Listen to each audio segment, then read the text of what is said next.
नमस्कार दोस्तों, आप सभी का स्वागत है आपका अपने YouTube चैनल मैथ सर्कल में। दोस्तों, आज का जो हमारा टॉपिक रहेगा वो है रैखिक समीकरण से। आज हम इस वीडियो में सीखेंगे कि समीकरण क्या होता है और रैखिक समीकरणों को कैसे सरल किया जाता है, इन सवालों की मदद से समझेंगे। तो यदि आप कक्षा 6, 7, 8, 9 या 10 में हैं तो आज का ये वीडियो आपके लिए बहुत ही महत्वपूर्ण होने वाला है, इसलिए वीडियो को पूरा जरूर देखिएगा, ठीक है। तो यहाँ पर हम आज का वीडियो शुरू करते हैं। तो देखिए, समीकरण सरल करने से पहले हम समीकरण के बारे में जान लेते हैं। समीकरण की देखिए परिभाषा क्या होती है। दो चरों में दिया गया ऐसा प्रतिबंध जो चरों के निश्चित मानों पर संतुष्ट होता है, ठीक है। देखिए, चरों में दिया गया ऐसा प्रतिबंध, यहाँ पर आप देख सकते हैं प्रतिबंध का मतलब कंडीशन होती है, अपने आप में एक शर्त होती है। तो चरों में दिया गया, यहाँ पर आप देख सकते हैं नीचे एक समीकरण लिखी गई है जो बेसिक समीकरण है, एक चर वाली है और रैखिक है, मतलब चर की घात कितनी, एक है, ठीक है।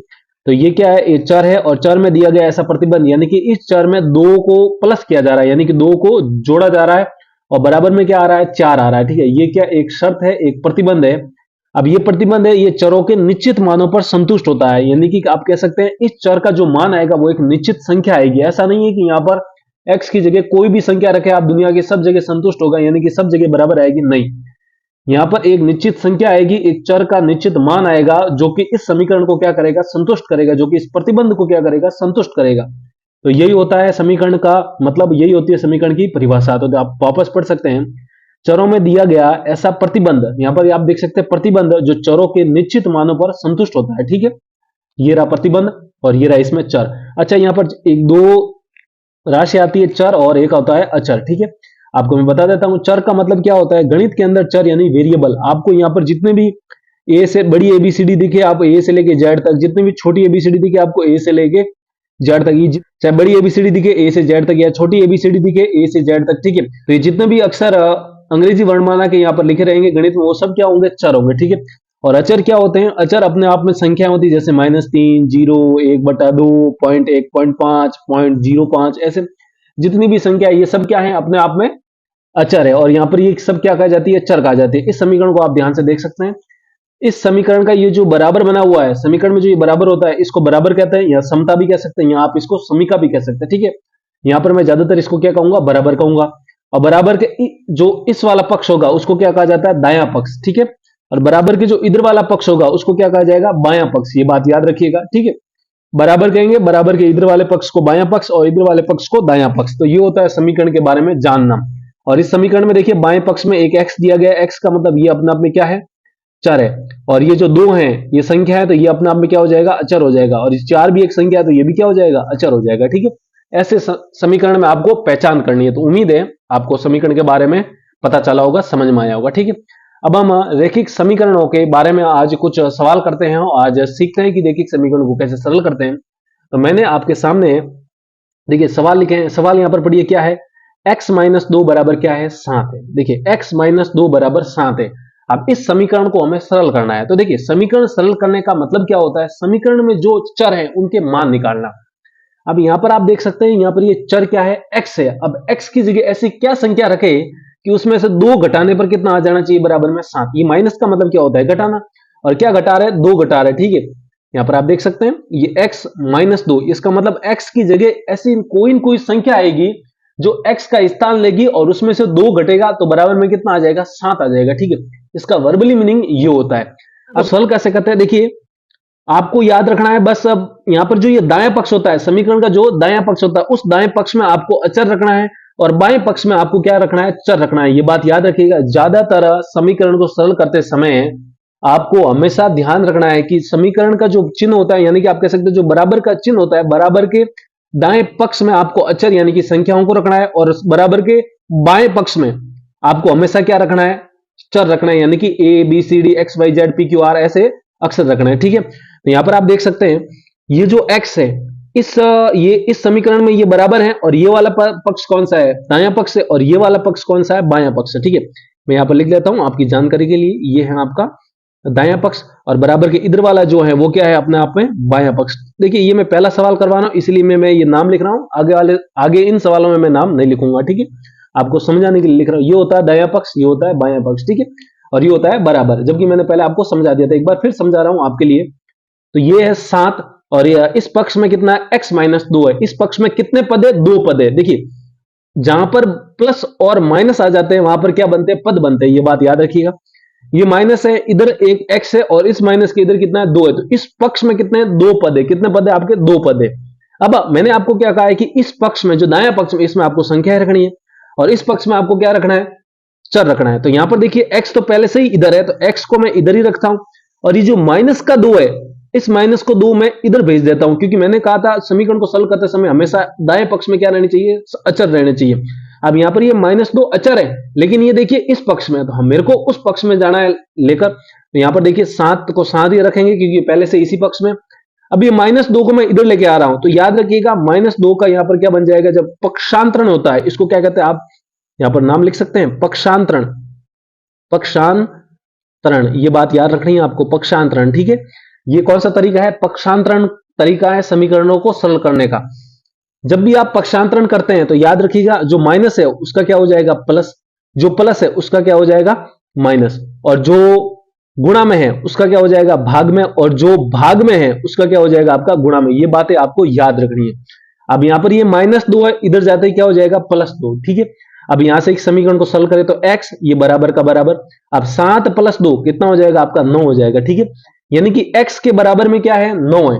अब x बराबर 9, इसका मतलब x का मान आया है। अब x का मान कितना है, 9, तो यही इस समीकरण का क्या हो जाएगा, आंसर हो जाएगा। ठीक है, अब यदि आपका उत्तर सही है, गलत है, तो आप क्रॉस चेक भी कर सकते हैं। कैसे, जो हमारी मेन समीकरण है, यानी कि मेन समीकरण क्या थी, x - 2 बराबर में 7 है।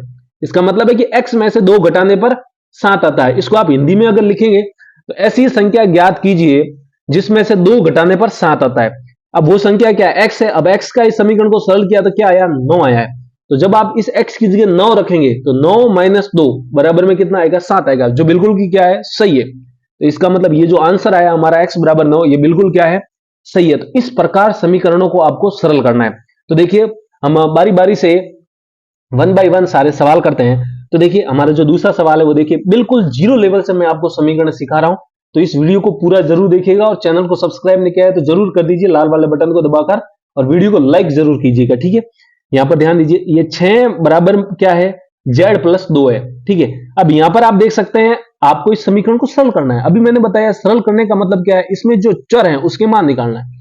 अब इसमें चर क्या है, आपका z है, क्योंकि वर्ण अंग्रेजी वर्णमाला का अक्षर यहां पर z है, तो आपको z का मान निकालना है। ठीक है, अब इस पक्ष को क्या कहते हैं, आपका बायां पक्ष। तो यहां पर लिखेंगे बायां पक्ष। ठीक है, बायां पक्ष। ठीक है, अब इस पक्ष को क्या कहेंगे, आपका दायां पक्ष। तो यहां पर लिख लेंगे आप दायां पक्ष। ठीक है, यानी कि आप इसको कहेंगे RHS और इसको कहेंगे LHS। ठीक है, ये समीकरण के 2 पक्ष होते हैं जो कि मैंने बेसिक में बताया और अब एक बार फिर बता रहा हूं।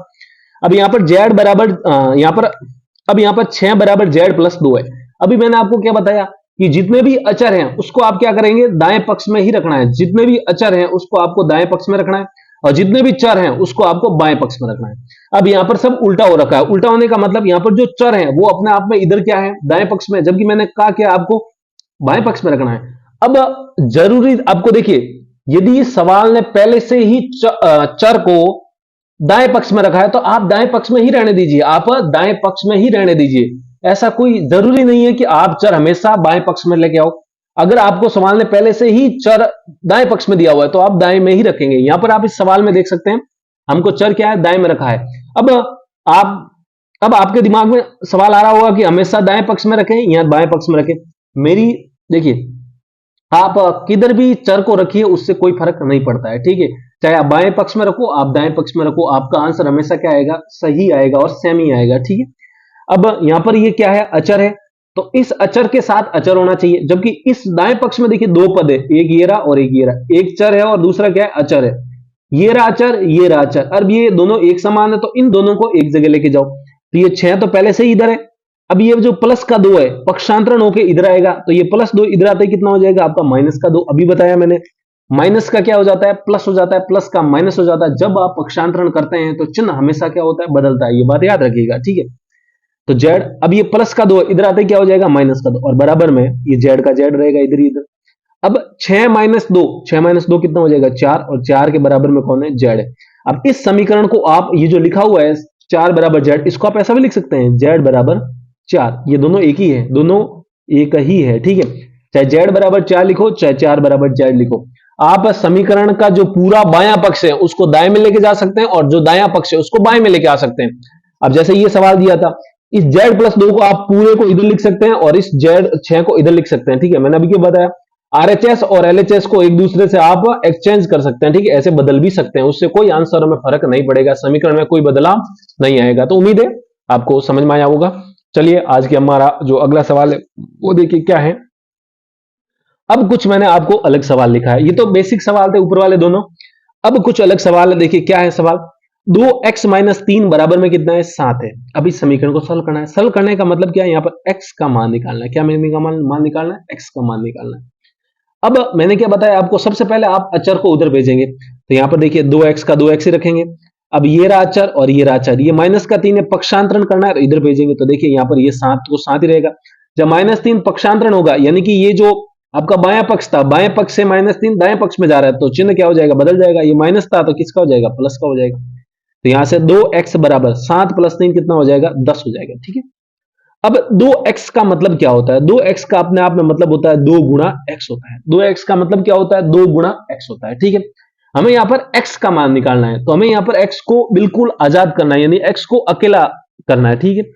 तो यहां से 2x है, अब ये गुणा में 2 है, आप देख सकते हैं यहां पर गुणा में 2, उधर जाएगा तो भाग में चला जाएगा, तो 10 के भाग में क्या आ जाएगा आपका, 2 आ जाएगा, ठीक है। अब x के बराबर 10 भाग 2 लिखो, या इसको आप ऐसा भी लिखो, कोई फर्क नहीं पड़ता है, यानी कि 10/2 लिखो, ठीक है। जब आप 2 का भाग 10 में देंगे तो कितना जाएगा आपका, 5 बार जाएगा, ठीक है।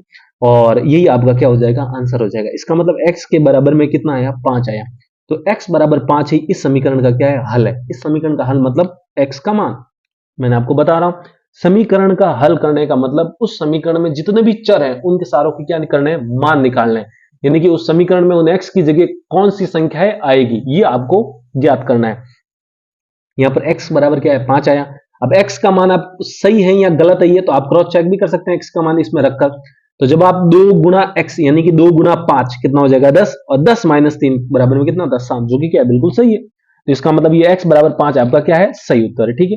अब हमारी देखिए अगली समीकरण क्या है, 2y + 9 बराबर में कितना आपका, 4 है। अब इसको सॉल्व करना है, तो मैंने आपको अभी बताया कि सबसे पहले आपको अचर को अलग करना पड़ेगा चर का। इस समीकरण को हल करने का मतलब क्या है, y का मान निकालना, कि y का मान क्या है, y की जगह कौन सी संख्या आएगी। तो यहां पर देखिए 2y, ये प्लस का 9 है उसको उधर भेजेंगे, तो ये 4 और ये +9 इधर आते कितना हो जाएगा, -9। तो यहां से 2y बराबर, अब 4 - 9, ये प्लस का 9 है, पक्षांतरण किया मैंने, इधर इधर इधर भेजा, पक्षांतरण करते हैं तो मैंने अभी बताया, प्लस का माइनस, माइनस का प्लस, गुणा का भाग और भाग का गुणा हो जाता है। मैं प्रत्येक चीज को बार बार रिपीट कर रहा हूं ताकि आपके अच्छे से समझ आए, ठीक है। तो 4 - 5, सॉरी 4 - 9 कितना हो जाएगा आपका, -5 हो जाएगा, ठीक है। यहां से ये 2y का मतलब अपने आप में क्या होता है, 2 गुणा y होता है। तो यहां से ये 2 गुणा में इधर जाएगा तो किस में चला जाएगा, भाग में, तो -5 और बट्टा में क्या आ जाएगा, 2 आ जाएगा। अगर आपको ऐसा नहीं लिखना है तो आप इसको ऐसा भी लिख सकते हैं, -5 भाग 2, ठीक है। दोनों ही आंसर क्या है आपके, सही माने जाएंगे, ठीक है। और ये आपका क्या है, आंसर। इसका मतलब y का मान कितना आया, -5/2 आया। अब आप क्रॉस चेक करने के लिए ये मान आपका सही है या गलत है, ये y का मान आप इस मेन जो समीकरण आपको दी गई है उसके अंदर आप रख के देखिए, आपका आंसर बिल्कुल सही आएगा, ठीक है। अब देखिए हमारा जो अगला सवाल है, मैं यहाँ पर आपके लिए अलग अलग वेराइटी के सवाल लेके आया हूँ। आज का जो हमारा ये जो समीकरण है का भाग है, ये पहला ही है, इसमें मैं बेसिक समीकरण लेके आया हूँ, लेकिन सब समीकरण एक दूसरे से क्या है, अलग है, ठीक है। तो यहाँ पर देखिए अगला सवाल, 1.6 बराबर में क्या दिया हुआ है, y/1.5। देखिए 1.6 यानी कि 1.5 के बराबर में y/1.5 है। अब इसमें मेरे को क्या करना है, समीकरण को सॉल्व करना है। समीकरण सॉल्व करने का मतलब क्या, y का मान निकालना है। इस समीकरण में चर क्या है, y है, तो y का ही मान निकालना है। अब यहां पर आप देख सकते हैं ये y के, ये इसका मतलब क्या होता है, बट्टा। इस बट्टा का मतलब क्या है, भाग। इस बट्टा का मतलब क्या है, यहां पर भाग है, तो ये भाग में कौन है, इधर 1.5 है। जब आप इसका पक्षांतरण यानी इसको इधर भेजेंगे तो ये किस में चला जाएगा, गुणा में। तो देखिए 1.6 और ये भाग में इधर आते किसके हो जाएंगे, गुणा में, और यहां पर क्या होना है, 1.5, और बराबर में उधर कौन बचेगा आपका, y बचेगा। क्या बचेगा, y बचेगा, ठीक है।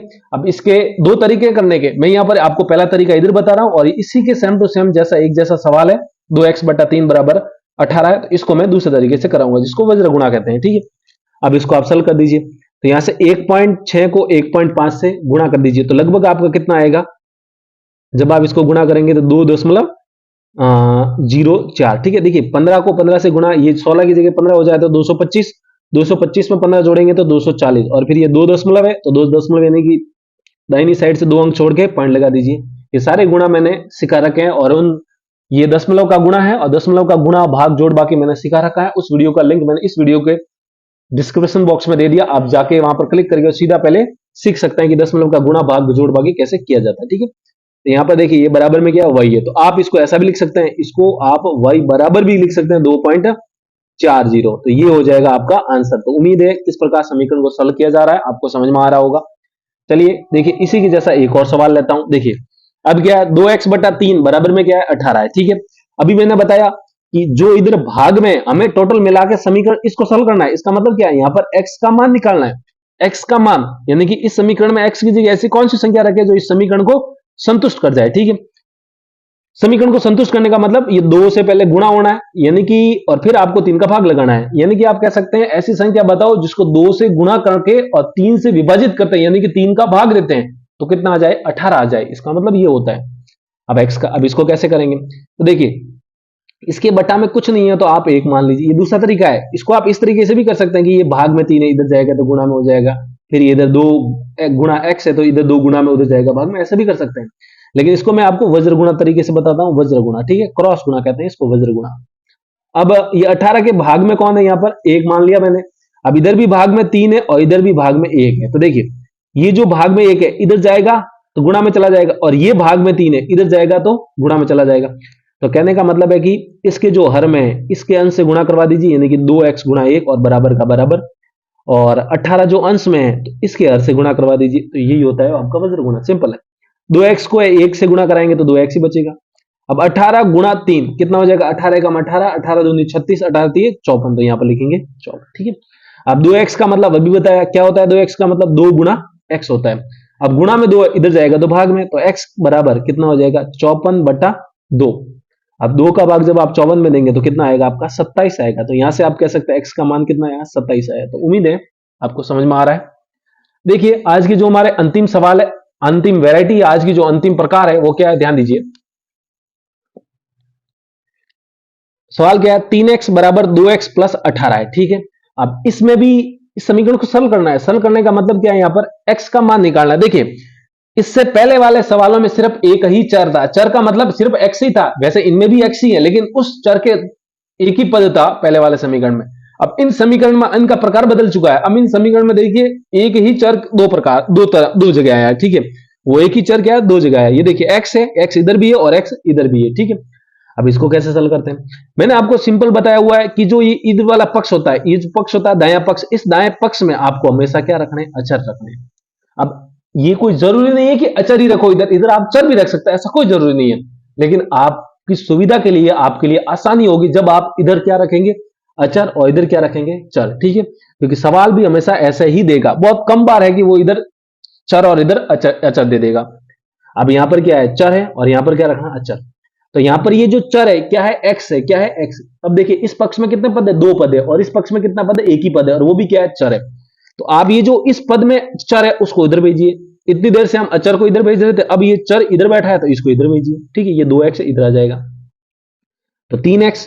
अब ये 2x के आगे कुछ नहीं है, मतलब प्लस है। अब पक्षांतरण करना है तो +2 इधर आते कितना हो जाएगा, माइनस का 2x हो जाएगा। ठीक है, और बराबर का बराबर, और इधर कौन बचेगा आपका 18 का 18 बचेगा। अब 3x माइनस 2x, अब x को आप एक तरीके से क्या मान सकते हैं, लड्डू मान सकते हैं। वैसे ये देखिए बीजीय व्यंजकों की जोड़ भागी गुणा भाग है, और ये भी मैंने सिखा रखी है। तो आप इस जो ये बीजीय व्यंजकों का गुणा भाग मैंने जहां सिखाया है, उस वीडियो का लिंक मैंने इस वीडियो की डिस्क्रिप्शन बॉक्स में दे दिया है।